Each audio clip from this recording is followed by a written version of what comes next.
Hey everyone, Greg from Second Amendment Sports and Defense.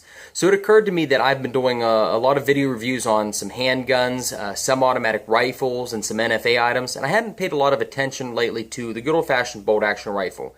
So I'm here getting ready for deer season, and I have some of my rifles out, and I just wanted to do a quick review on one of my favorites. Now this isn't anything too expensive, it isn't anything too elaborate. It's the Ruger American Ranch, and this is the compact variant, chambered in 300AAC Blackout.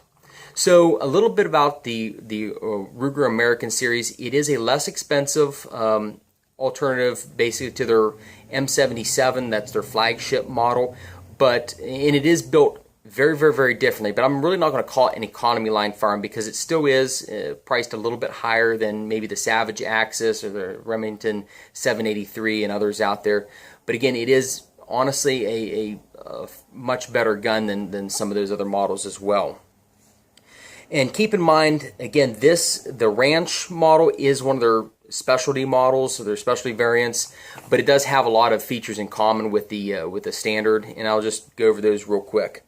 So obviously the standard model is available in a wide range of calibers, both short action and long action. The metal, it's available in both black and stainless steel. And they have a few stock options with it as well too. You can get it comes primarily it's offered primarily with a polymer stock, but you can also get a hardwood or walnut stock with it. And one of the neatest things is Ruger did a very good job in ensuring that there were left-handed variants available. Now that's not they don't make it in all of their variants in a left-handed configuration, but certainly in a wide range of calibers it is available. So let's look at some of the features of the gun itself. First and foremost, it does have a droppable magazine, which is very convenient. Most manufacturers are going to that these days, but that's a really nice feature to have. It's the magazine itself, if you have to replace them or wanted to get extras, they're not too expensive. The trigger, it's a decent trigger. It's running, there's an inspector chamber here. We're running at about 3.5 pounds factory set. It has that blade style trigger safety in the center, so there's a little bit of a take up to it, but it does have a nice clean break. I haven't felt compelled at all to change that out. There are aftermarket triggers available on the market. I've never felt compelled to do that or even try to adjust this one. It's a decent trigger out of the box. One of my favorite points about this rifle too is the safety. I hate the wing style safety on the Ruger M77, that Mauser style safety. I'm a whitetail hunter, a deer hunter. I also do some predator hunting. I'm very cognizant about how much movement I'm making and the noise that I'm making, because I've certainly had instances before where disengaging the safety has alerted an animal to my presence. With that wing style safety that Ruger has on the M77, it's very hard to maintain positive control about it. You have a lot of movement, a lot of motion to it, and that is an issue that I had noticed. But with the Ruger American, they put a centralized sliding thumb safety on, basically mounted on the tang of the receiver. So very convenient spot. It's as you're maintaining a proper hold on the rifle, it's right where it needs to be. Also, and I mentioned before, there are left-handed variants available, but if you are left-handed and didn't have access to one of those or weren't able to find one or were borrowing somebody else's rifle, this is the most left-hand friendly configuration I can think of for a safety. So definitely it can be operated easily from both sides. The bolt, let's look at the bolt real quick. It has a full-length body to it.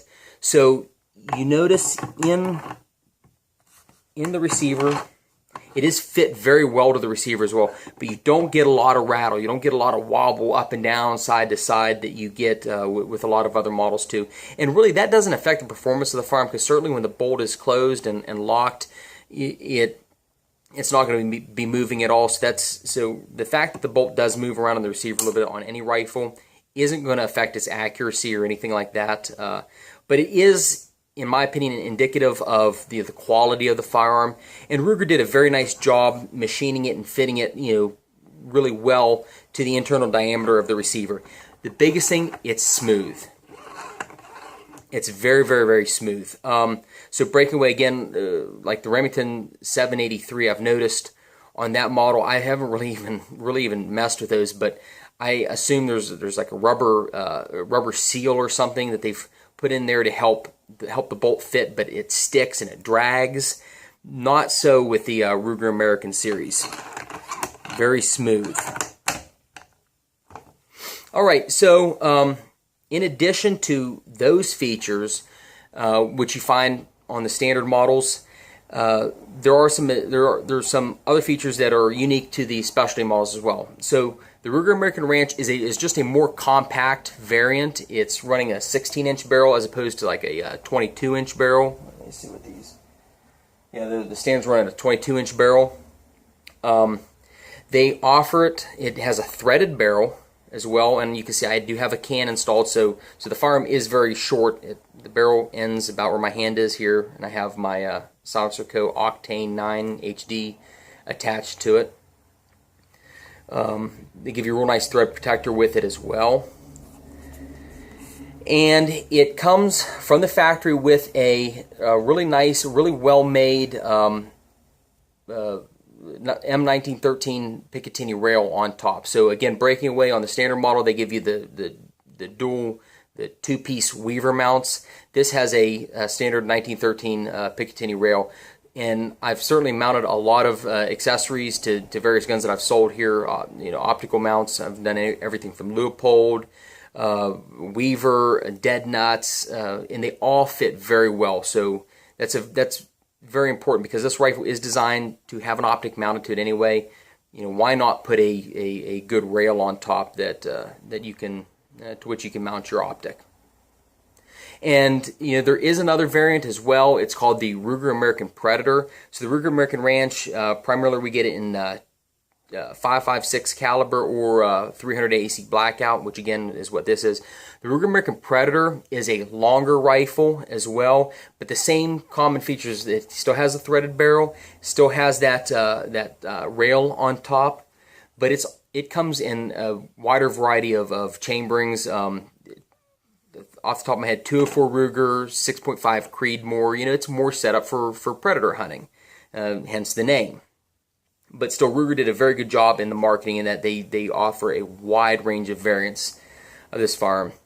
So looking at this particular gun, how I have it set up, the scope that I chose was the Leupold Mark AR, and I realize they're really set up for a 5.56 caliber, maybe on an AR platform, but it works very well for 300 Blackout. It's a very clear scope.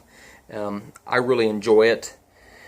And my suppressor, you've seen me do other reviews about it as well. It's the SilencerCo Octane 9 HD. SilencerCo again makes a very versatile product, and obviously they offer a lot of accessories to which, like this fixed barrel bushing, that I can use to mount it to this rifle, very easily. Again, it's a 9mm pistol suppressor, but it is rated for 300AAC Blackout subsonic. And finally, let's talk a little bit about the price of this rifle. I mentioned before it is priced a lot lower than some of the other premier models, but it is it's in that mid-range, a little higher than some of the economy line models that you see. This off the shelf without the optic or any other accessories, I retail it around $425. That's what I have them on the wall for. The Ruger American Predator, I have in 6.5 Creedmoor, just happen to have one on the wall. It's $425 as well. I do have the Ruger American Standard model. It's a scope package. It's packaged from the factory with a Vortex scope. $489, so a really good deal right there. And, I have a lot of purposes for this rifle as well. I live in West Virginia. I am, there's a lot of times, I'm climbing hills, I'm hunting thicket, even hunting, off my back porch. I got to grab a rifle real quick. And this rifle suits that purpose very well. Other thing too, weight. I did put on the scale prior to making this video, and with the options that I've included on it, with my scope, with my suppressor, it weighs in just exactly at 7 pounds. That's nothing to sneeze at. That's a very good configuration to have right there. But one of my other purposes for this rifle, I have a 5-year-old son. He's 4. He's going to be 5 here this fall. I'm going to take him deer hunting this winter, and this is what I'm going to let him use. Length of pull and everything still might be a little long for him, but I have a rifle that's light enough to where, with my assistance, he can fire it. And because of the configuration I have it in, because of the 300AAC Blackout caliber, because of the suppressor, there is virtually no recoil with this rifle, very, very, very little sound. So while other 5-year-olds are out there learning to shoot BB guns, my son's going to be able to kill a whitetail with a 30 caliber rifle, and definitely have not a scary or intimidating experience, hopefully not, in doing so. So that is really my other purpose for having this rifle, and it really is a great rifle. It's really fun. So let's take it out to the range. I'm going to fire it I'm going to fire it unsuppressed. I'll fire it suppressed, and we'll get an idea of what kind of groups we're getting with it. I know it shoots well. I've shot it before. This gun isn't new to me. I just wanted to share it with you today. All right, I'm out at the range with my Ruger American Ranch Compact in 300AAC Blackout.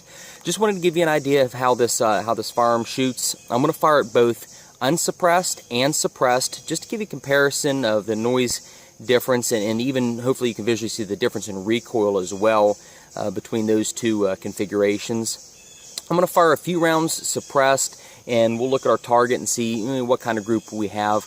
I will tell you I'm going to be firing at 100 yards.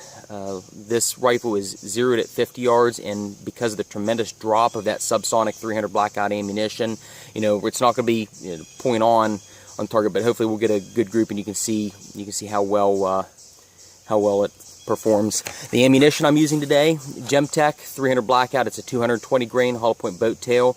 Off the top of my head, I'm recalling that I believe is running about 1,050 feet per second. But definitely a quiet cartridge. I use it often. It's a good hunting cartridge as well. But let's see how she performs. All right, we're firing the Ruger American Ranch Compact and 300 Blackout unsuppressed.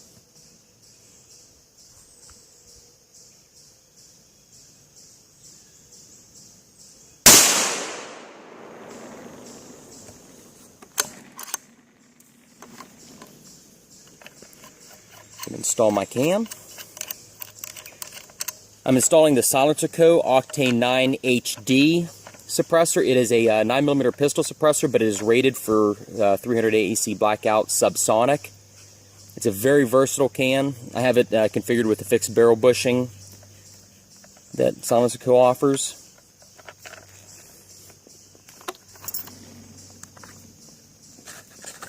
Get a new cartridge. Tell you what, let's do. I'll load 3 cartridges.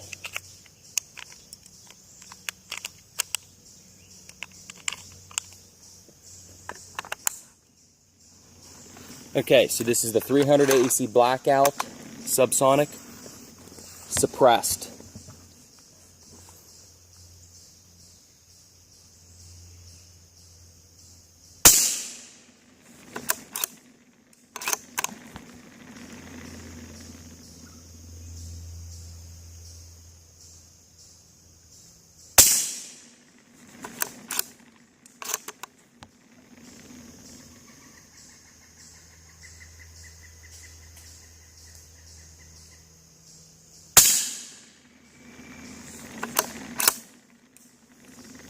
It's clear.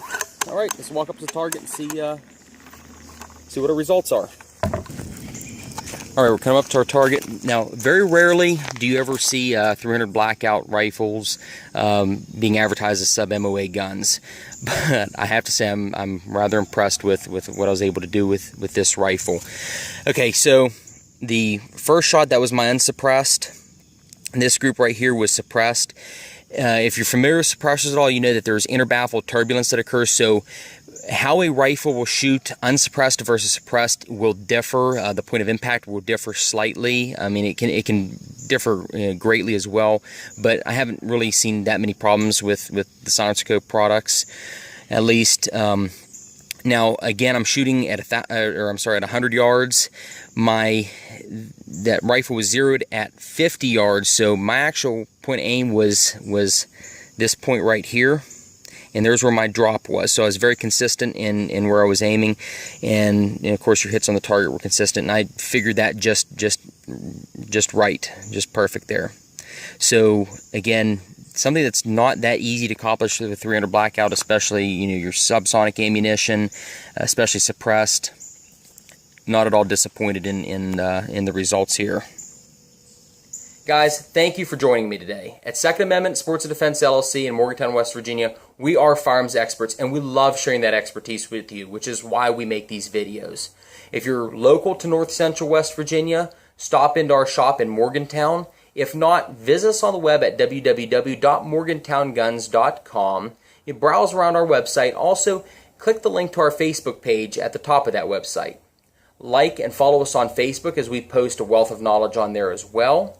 And also, as always, like this video and subscribe to our YouTube channel if you haven't already. If there's anything you want to see me do reviews on in the future, or you have any questions or other comments, put those in the comment section below. Thank you.